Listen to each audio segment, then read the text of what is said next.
ایک دفعہ کا ذکر ہے کہ دور دراز کسی قصبے میں ایک چاند پور نامی گاؤں تھا۔ وہاں کے لوگ بہت خوشحال زندگی بسر کر رہے تھے۔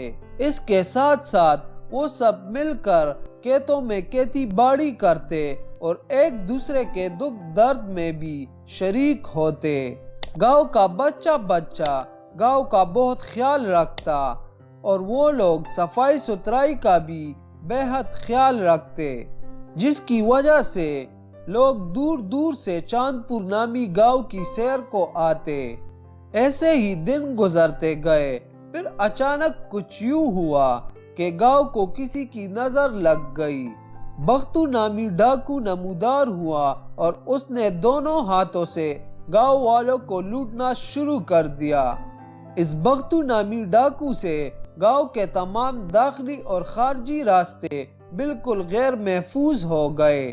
اس ڈاکو سے گاؤں والے بہت سخت پریشان تھے، جبکہ دوسری طرف گاؤں میں ایک کسان رہتا تھا جس کے 2 بیٹے تھے اور وہ دونوں بہت عقل مند تھے۔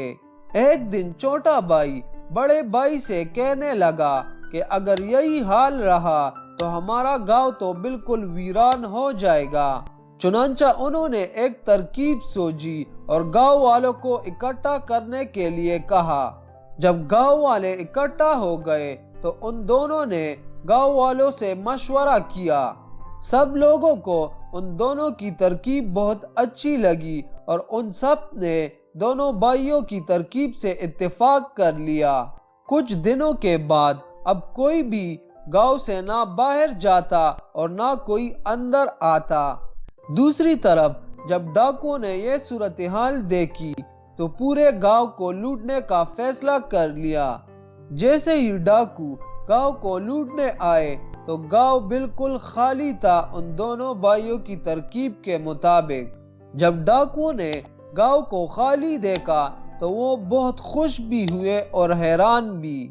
سب ڈاکو گاؤں کے مختلف گھروں میں جلدی گھس گئے تاکہ لوگوں کے آنے سے پہلے گاؤں کا سارا سامان چوری کر لیا جائے۔ اب سامان اٹھانے کی دیر ہی تھی کہ گاؤں کے تمام لوگ فوراً نکل آئے اور تمام ڈاکوؤں کو پکڑ لیا۔ کیونکہ یہ ان گاؤں والوں کی چال تھی، وہ پیچھے چھپ گئے تھے دونوں بھائیوں کی ترکیب کے مطابق۔ جیسے ہی ڈاکو گاؤں میں گھس آئیں گے تو ہم پیچھے سے فوراً دعویٰ بول دیں گے۔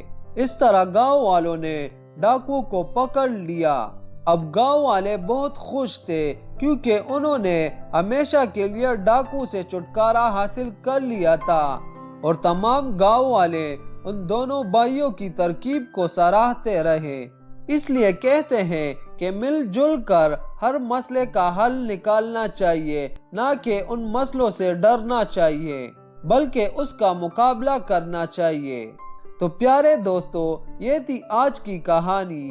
آج کی کہانی آپ لوگوں کو کیسے لگی؟ کمنٹ میں اپنی رائے کا اظہار ضرور کریں، اور مزید اچھی کہانیاں دیکھنے کے لیے چینل کو سبسکرائب کریں اور ساتھ بیل آئیکن کو دبانا مت بھولیے۔ پھر ملتے ہیں ایک نئی اور اچھی کہانی کے ساتھ۔ شکریہ۔